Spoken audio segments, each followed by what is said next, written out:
Hey guys! Today's video is going to be slightly different. I was thinking about cleaning my home since a very long time, and I thought that I should record it and I should share my whole cleaning process. It's more of feminine reset because I love keeping my space clean and neat. And since past year week, I was really anxious and I was really overthinking about a lot of stuff in my life. And it has always been a thing with me that whenever I go on a slump like this, it shows in my surrounding. And I was seeing that every day. It's more of a reflection of my mental health. Today I decided that okay, I'll clean my space because now I am feeling okay mentally. I'm not overthinking. I don't know what was the reason. I feel it was more of a hormonal overthinking, if that makes sense, because the kind of person I am right now, I'm not somebody who overthinks a lot. But maybe my hormones were like a bit too much this month, and my whole entire house was a mess. And I'll be cleaning the house and doing a feminine reset, taking care of myself in the process. You will see that in the video. And I'm also gonna do it in a story time form. So let's get into the video. I'm so excited. So let's start the story time with my childhood. I don't know, I might have dropped hints in my YouTube videos, and I think it kind of shows in my personality that I didn't had a very good and peaceful childhood. I am not gonna reveal much, but it was very chaotic. And anybody who comes from a dysfunctional family understands how kids grow up in such families. So I was one of those kids who grew up in dysfunctional family. And in that family, taking care of yourself was very shamed upon. And it was actually the women and my extended family members, and even the relatives who were very close to my parents. It was very shamed upon for any woman to take care of herself, to be well kept, to keep herself neat. And growing up, I was the kind of girl who loved to take care of herself, who was always making sure that my hair is nice and my face is clear and I am hygienic. But being the black sheep in the family, I was very shamed upon. And people used to tell me, mostly the women in my family, that I am doing all these things to attract male attention. Mind you guys, I was just 11. I got my first menstruation when I was 10. So, in my family, in the culture I grew up in, after a girl gets her first menstruation, she's considered that she is not a kid anymore. I don't know how to explain it. But like, I got my first menstruation when I was 10 years old. And I think now that I've grown up, an adult, I think I will consider a 10-year-old a kid, but in my family, it's like, oh, you have grown up. So now there is so many restrictions on me. I can't wear a top, which is like shorter than my hip length.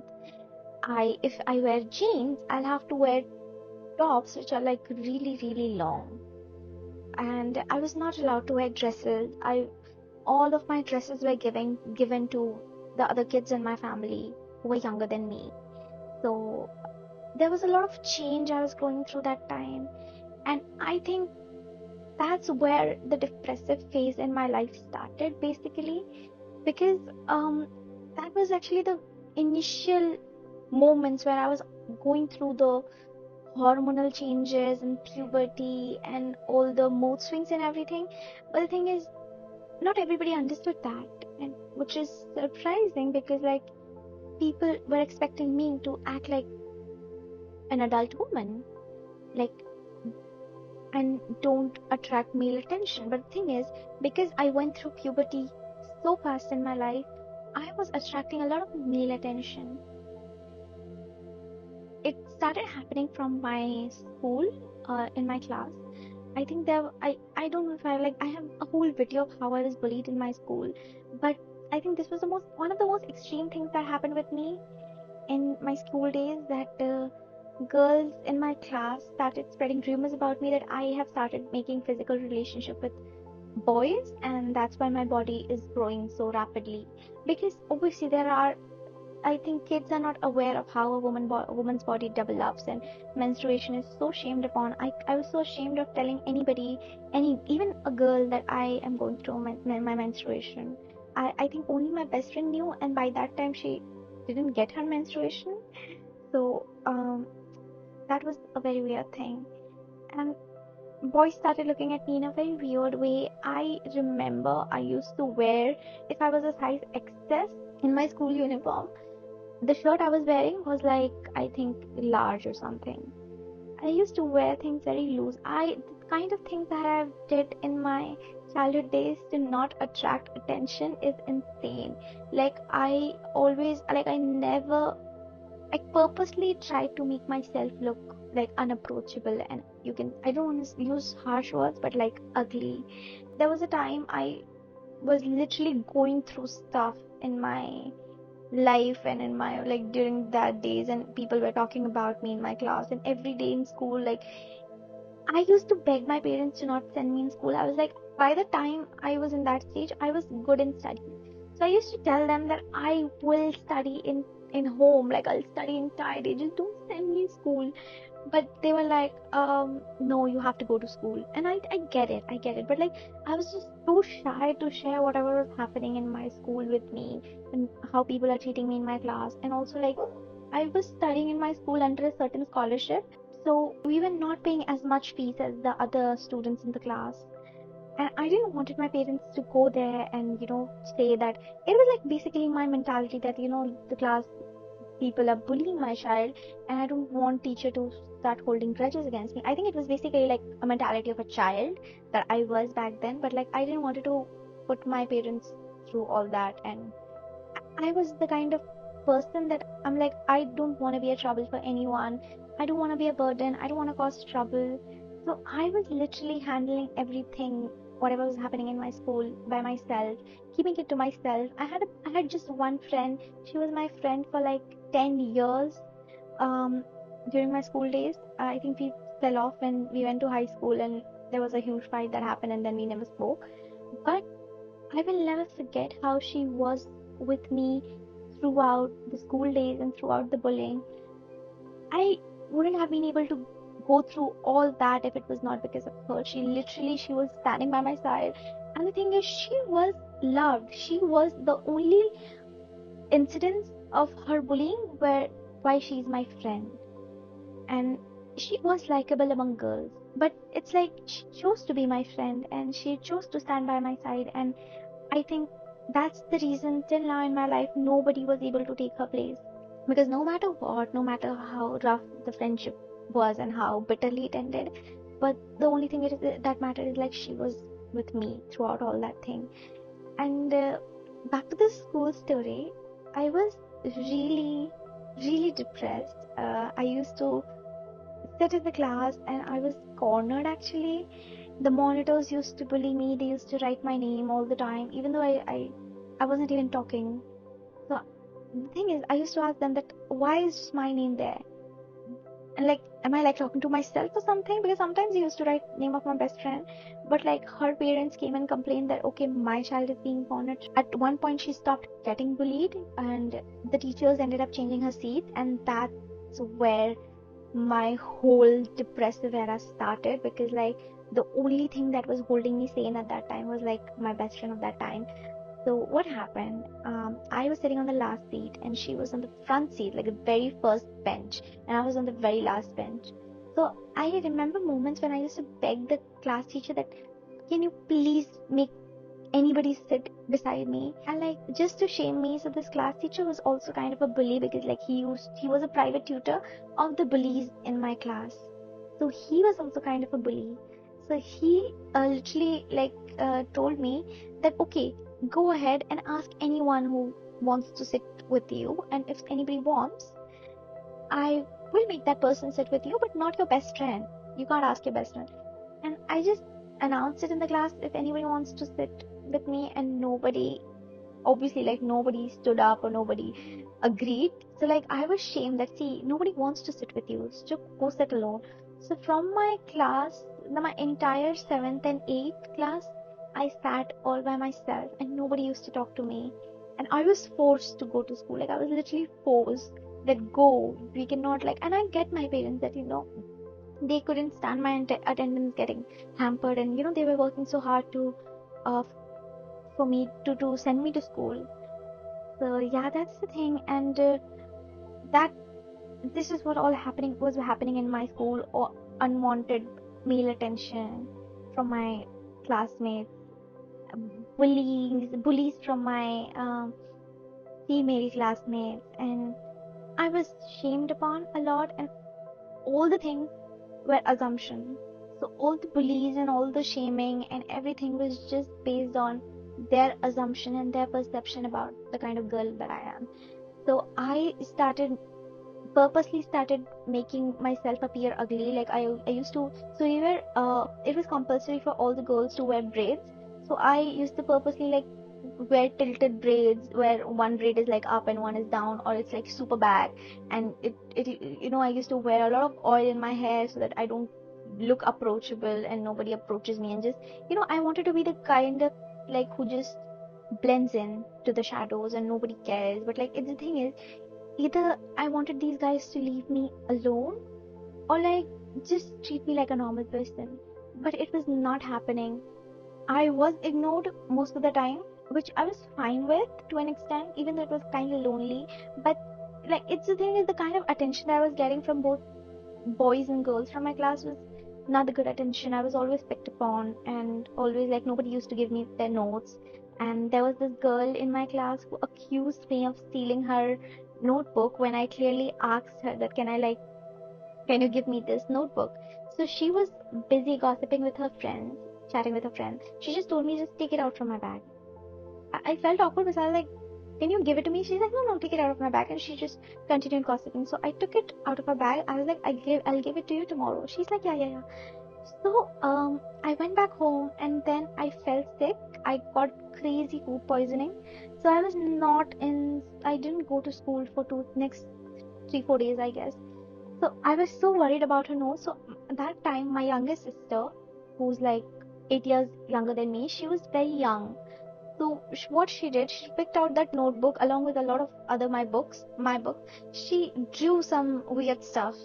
So when I saw that, I really panicked and I told my father that go to school and give this notebook, and when I go back to school, I'll explain what happened to her. And if that included me remaking the entire notes and buying a new notebook and remaking the entire notebook, notes and everything for her, I would do that. Because like it was clearly my fault, because like my mother blamed me that why did you keep your books and copies in bed while there's a child in the house. I kind of agree with her. So when I went back to school, I was declared a thief. This girl accused me of stealing her notebook and basically drawing stuff and doing weird stuff in her notebook, and she basically victimized herself. And I didn't know how to explain myself, and nobody believed me. I told her that you told me to take the notebook from your bag. She's like, no, I never said that. And the entire class was looking at me like I'm some sort of criminal. I don't know. I was accused of stealing notebook. I literally put this point forward that why will I steal your notebook and then return it back to you? Because in that entire 4 days where I was not going to school, she literally, and she was actually the second topper of the class, so everybody tend to believed her more than me. She was beautiful. I don't know how she looks right now, but she was a beautiful girl, and she was the second highest ranker of our class. She was so well spoken, and her father had a good reputation. So nobody believed me. And even like the one thing that hurted me really badly was like my best friend of that time also didn't believe me, because I wanted notes of the last 4 days when I was absent. She did not give me her notes. She's like, okay, I'll give it to you here, you write it, but you cannot take it home. Like it was a weird feeling. But yeah, I do get it. I was not in a position that time that I start speaking up and you start fighting with people. So this whole thing was happening, and in my house, I was expected to do chores. Like, you will see why I'm talking about chores right now, because like I'm also doing chores here. There was a thing in my whole, like, the culture I grew up in, that when after a girl gets her menstruation, it's like basically her training period starts of like training her into a good housewife. So I was good in my studies. I was so good in communication. I used to read so many novels. Like, apart from my academic books, I used to read so many novels, and it was like one of my achievement that, oh, see, I have read this many books. It was basically like romance and fiction and fantasy, which I still read, but like you get to learn a lot of things, and that's why I feel my emotional intelligence was higher than the kind of people I was living with that time and I was going to school with, because I was reading so many fantasies and fiction. And if any of you who reads fantasies and fiction, you know that fantasies and fiction teaches you so many things. It teaches you empathy, it teaches you communication, it teaches you to be kind to people, and it teaches you that if you are good, only good will happen to you.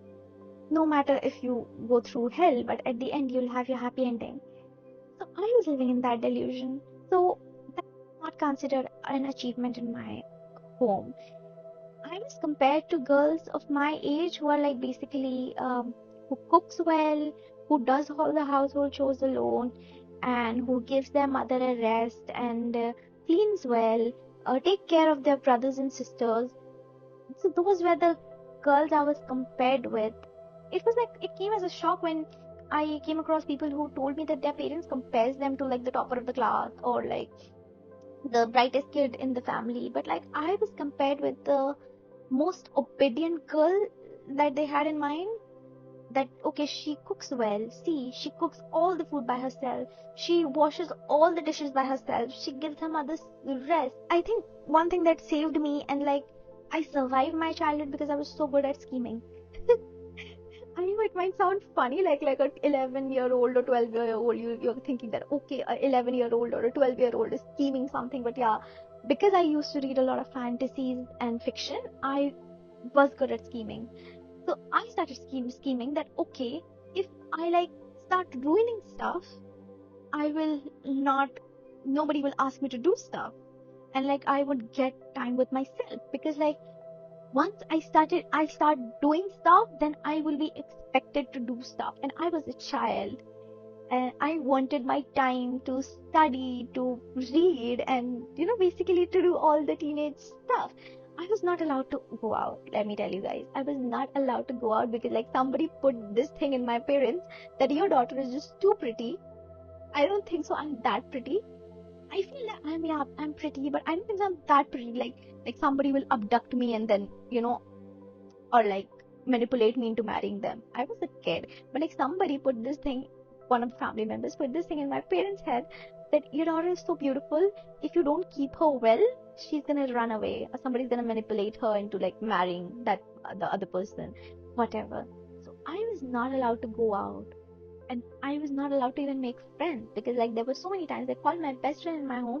I'm ashamed to have that one friend that I was able to make till that age. I was ashamed to have a friend. Can you imagine? Even though like she used to come from a Muslim family, she was such a graceful girl. Like I'm saying, like imagine a kid being graceful.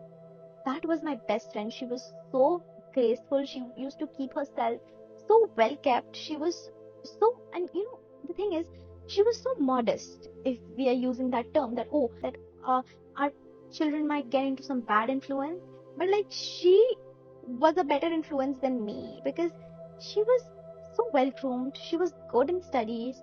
She was very, and the one thing that I really liked about her and I admired her for even till date, that she was so good in drawing boundaries that I'm still learning in my life.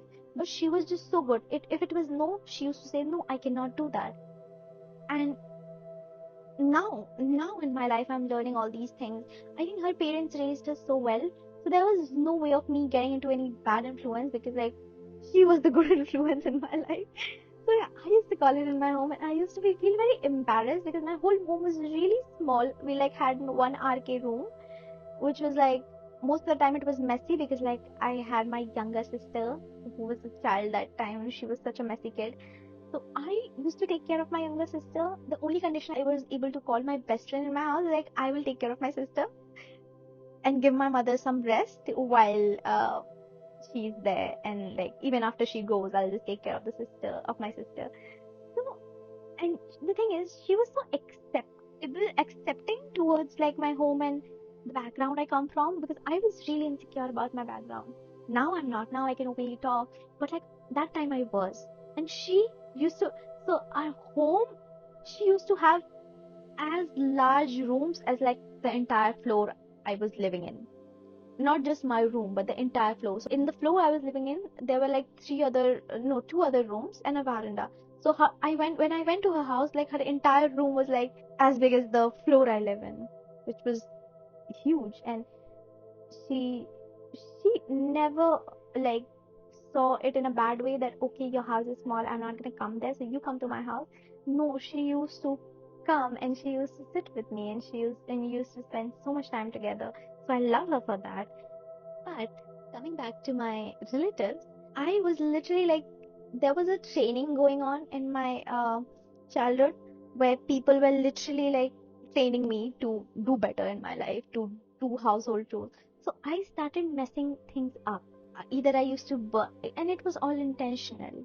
And I do kind of feel bad about it, but like, you guys have to understand where I come from, because like, if I, that time I had started doing things right that I can right now, maybe I was forced to go in that zone where like I'm only doing household chores, and I didn't want to get distracted from my studies that time. I was not the best in my studies, but I knew that it will one day provide me the freedom that I wanted, and I have freedom. And I think my education is a very important part of where I am right now, because look how well I can communicate, look how well I can communicate my emotions. And I cannot thank anything more than literature, fictions, book, and my studies. Um, I do have some academic achievements also, but that's not the point. The thing is, because I have spent all these years fearing the chores, fearing the household work, even though I was later in my life, I was completely forced into it, and I used to get like shouted on or punished for like doing things wrong. But there was so much fear attached to cooking, cleaning, and everything, because I was like, I didn't want this thing to be my life like I saw in my mother had, and the life I saw the girls they were comparing me to had. Let me tell you guys, those girls were married at the age of 17 and 18. I literally witnessed child marriage that time. Those girls were like 17 and 18 when they got married. And I'm so grateful that this thing kept me safe, because like marriage was for a very long time used as a threat in my life, that if you don't do this, we will find someone and we'll get you married. If you don't do that, we'll just find someone, we'll just force you to leave your studies and we'll just marry you off. And now, since I moved out of my home, I just want to say, my parents were really nice to an extent, even though I do understand they had three daughters, so it was, I think people found an easy target to manipulate them. It's like, oh, you don't have a son, you have three daughters. If any one of them messes up, nobody will marry any of your daughters. So this was the thing that was in my parents' head. Back to the story. I literally developed a stigma around this household chores and everything. So since like the past 5 years I'm living outside, I really had to build a healthy relationship with household chores. I do have a house help who helps me with cleaning and cooking, but the cleaning of the space and to keep my space well kept and tidy, it's my responsibility. I I don't know, it just takes me back whenever I see a mess, it just takes me back to my childhood days where I was forced into chores. But now I use these doing chores and cleaning my space and keeping myself really well as an act of self-love, that okay, I am building healthy relationships back in my life, because I don't fear things anymore. It's literally like my um a way of me saying it back to the world is, see, I don't fear things and I can heal from things. And I have started doing this feminine reset and this household cleaning, and taking keeping me well as an act of self-love and a way of showing myself that how much I've healed and how long I have came in my life. That these things don't define me. It's like a part of my life.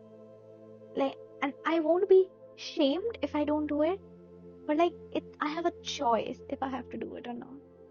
So now I enjoy doing it because like it's a choice. It's not forced on me. I'm getting emotional. So yeah, that was my story, and that was what I wanted to share in the video. I hope you enjoyed the video, guys. Please, if you like the video, just subscribe to my channel. So show some support, because I'm like trying to grow here, and I'm trying to build a YouTube family. Comment below what your opinion is. Even though it's a criticism, you are open. I'm like open for criticism. If you have any feedbacks, comment down your feedbacks, and if you have any opinion related to my video, comment it down. Just don't keep it in your head. I think it will really help my video to be pushed to an audience that may need to see this. So yeah, I'll see you guys in the next video. Bye bye.